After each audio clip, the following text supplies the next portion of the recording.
Hi friends, కషాయంని ఎలా prepare చేసుకోవాలో చూసేద్దామా. దానికోసం 2 ఇంచుల అల్లం తీసుకోవాలి. అలాగే మిరియాలు, వాము, దాల్చిన చెక్క, కొంచెం పుదీనా ఆకులను తీసుకొని పేస్ట్ చేసుకోవాలి. మీరు మిక్సీ అవైలబుల్గా లేదనుకుంటే దంచుకోవచ్చండి. ఆ తర్వాత 1/2 లీటర్ నీళ్ళు తీసుకొని అందులో తయారైన పేస్ట్ని మిక్స్ చేసుకోవాలి. అది 2 నుంచి 3 నిమిషాల వరకు బాయిల్ చేసుకోవాలి. ఆ తర్వాత స్విచ్ ఆఫ్ చేసేయాలి. స్టవ్ని ఆఫ్ చేసిన తర్వాత 1/2 టీ స్పూన్ పసుపు, అలాగే 1 టీ స్పూన్ బెల్లంని యాడ్ చేసుకొని బాగా మిక్స్ చేసేసుకోవాలి. ఆ తర్వాత సర్వ్ చేసేసుకోవడమే.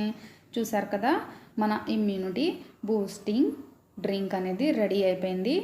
ఇందులో 1/2 టీ స్పూన్ లెమన్ జ్యూస్ని కూడా యాడ్ చేసుకొని బాగా మిక్స్ చేసేసుకొని తాగేయడమే.